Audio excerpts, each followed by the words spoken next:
Ebusuafo video we me ba be chewe ana video we oba be tie mu ekoma emma na mo aware ase na kakra bia be pese meja aware kakra bia be pese meja aware mumbe tie mistakes amoye na mudani single mothers na muntimi en control mu hu na muntimi hwe mu hu no muntie video we make sure be follow page for more videos. Me maame ya single mother. Ne single mother wo ye ne tintin ni titie nyina ne se me papa pe masem. Onhwe fie. O sei ni sika wa abonten ne se nti wagya aware. Awaregya ye ne mu no me papa de ne fie asum me maame san ne menti. Me papa bo me maame dwetri san ne menti. Me papa anye yi kura bosumi bia o de kakra ba ne menti. Me bisa me maame se wose me papa bo adwama wo de yare baba besa wonti wonhwe fie yi nti wagya aware ose han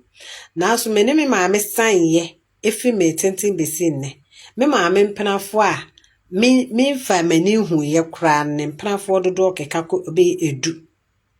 me maame mpenafo ekeka be edu mani fie dia me ko school sam papa amfeska ma ubisa maame na me ne bi fra papa me ne bi fra papa saa na so ne mpanafo edu no de ekeke ko edu ne de omo ba fia wo no aduane ma omo aye de so akwasi no obefa afe aye de so aya abosumi nsia kosi afe unhu kosi bi no okokwaku aye de kwaku so aya bosome enkono ekosi afe omo bejai ni nyina mo wo maami wo na ahwe omo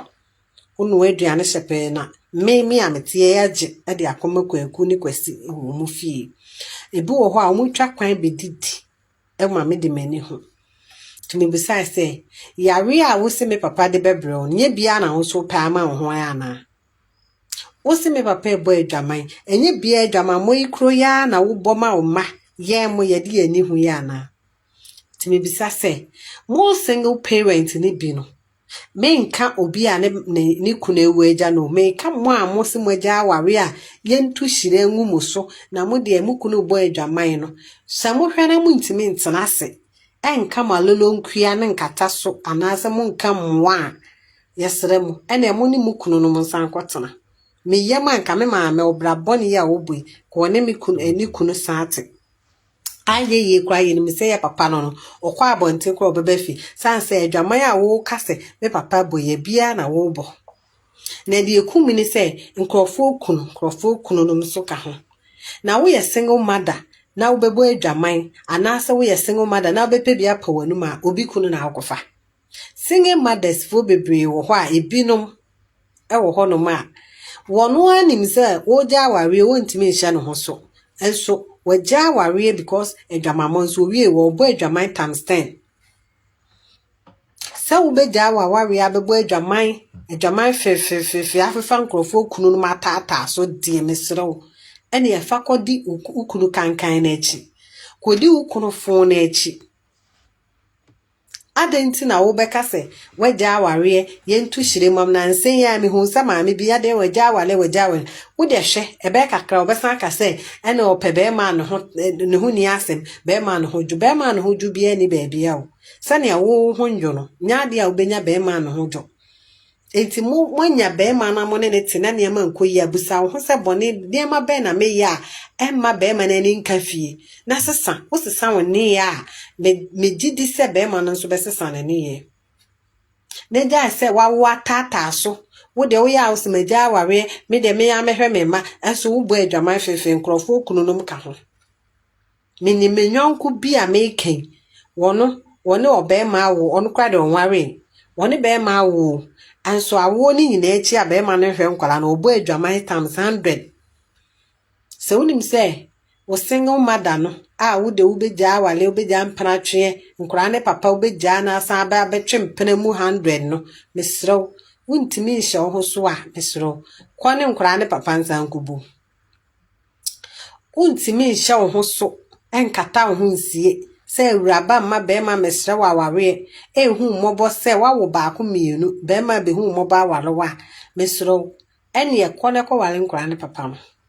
eye se wo bebo adwaman ma edu wani ne omo ani be hu sese so mad do o mani who say ya bed dance over control ma. Men ka single mother say ni kuna free mu sebi. Men ka obi a woni ni kunu te no so wagya ware because ni kunu abo adwaman because ni kunu no ye masem because ni kunu ni hwefi nti me jai. So wo jai na wo hwehwe sister Debbie closest me tu chema no. If you say oba kukoni na wono wadane be ma da na oba wo sinkete bo ne bre ahwe ne mma. Me kai ni video bi o ka se wonya ko be ware nso sesi apa de ni nani so. Aware ni nani so because na nothing kakra yira o hwe ne ma. To we a single mother now feel say what think ntimi yira amesro kone wo ma papa ne ngobom. What as ne ja nkrofo kunu no ma chi die. Krofo kunu no ma chi die mo ho ya mo dem mu bi. Mo ho ya mo desen obi a wono no onka bi hwe da. Obi a onwo da. Aden single mother aden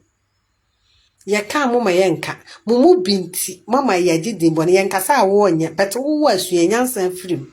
mumu binti sebe enwan mumu binti sebe emrechire ya ka mo beba bayi ye ya mo bayi ya wo yen anai ada wo ye oba na wo kasa me maame example a me de asua madam fu bi me akasa madam fu bi example onu anim se nkwa ne papa nhwe no yes o fight if man kwala no afi no o twempene moden afi no okọ esimesi wa no akọ we ho na aka sa omo mbe wale wo omo so wi ubi no magya wo omo wi ubi kokohwe maame frempom akranche ne yi ne show bi o ye ne nanu oba ne so opekunu wonya ono ko oni ba no wonya bi kampese wa wo he hwe sisa usuban usesa usuban a think se be ma no so be sesa ne ye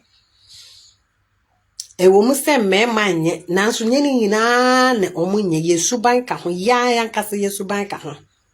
ye ni ye ka ho ti usesa usuban a omo so be susa omo ne ye makrawo